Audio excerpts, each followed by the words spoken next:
زمانہ قدیم میں عازمین حج کا استقبال کرنے والی جدہ بندرگاہ۔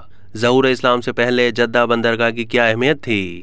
سعودی عرب کی تاریخی جدہ بندرگاہ، جو اپنی مذہبی سرگرمیوں کے علاوہ حاجیوں کے استقبال کے اقتصادی پہلو کے باعث دیگر بندرگاہوں سے منفرد اور ممتاز مقام رکھتی ہے۔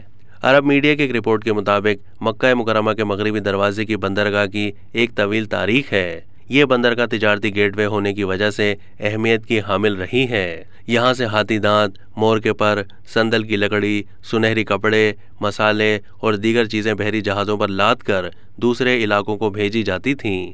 رپورٹ میں بتایا گیا ہے کہ یہ بندرگاہ سعودی عرب کی برآمدات اور درآمدات کے لیے بھی پہلی بندرگاہ ہے، کیونکہ یہ عالمی جہاز رانی کے راستوں پر اپنے جغرافیائی محل وقوع کی وجہ سے اہمیت کی حامل ہے۔ یہ بندرگاہ 3 براعظموں ایشیا، یورپ اور افریقہ کو جوڑتی ہے۔ جدہ بندرگاہ 3 براعظموں کے درمیان ٹرانزٹ بحری تجارت کا ایک اہم راستہ رہا ہے اور آج بھی یہ کئی ممالک کی ٹرانزٹ تجارت کا راستہ ہے۔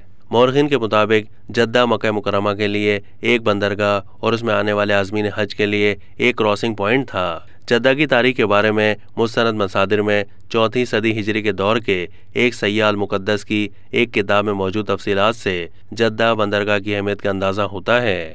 مصنف نے لکھا کہ جدہ قدیم زمانے سے بحیرہ احمر، جسے پرانے زمانوں میں بحیرہ کلزم کہا جاتا تھا، اس کے اطراف میں واقع ممالک کے درمیان ایک کراسنگ پوائنٹ تھا۔ ایک اور کتاب کے مصنف لکھتے ہیں کہ جدہ ساحل مکہ ہے۔ اسی مناسبت سے اس بندرگاہ کی اہمیت اسلام کے ظہور کے بعد بڑھ گئی۔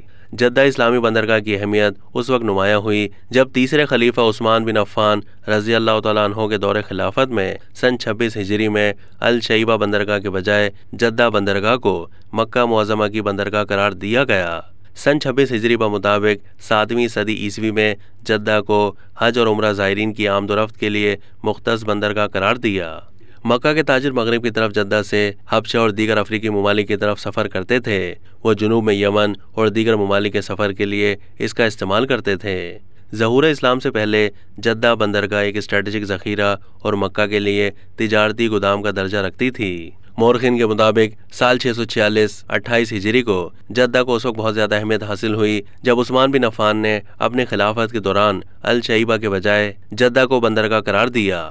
حضرت عثمان خود یہاں آئے، اس کے پانی میں غسل کیا۔ اس وقت اس سمندری حصے کو بحر اربعین کہا جاتا تھا۔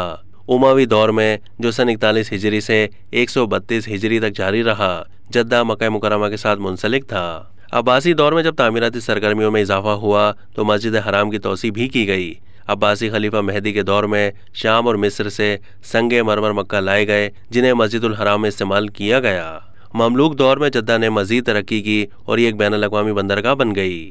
اب تک کے لیے اتنا ہی۔ مزید معلومات کے لیے ڈیلی جنگ کے یوٹیوب چینل کو سبسکرائب کیجیے۔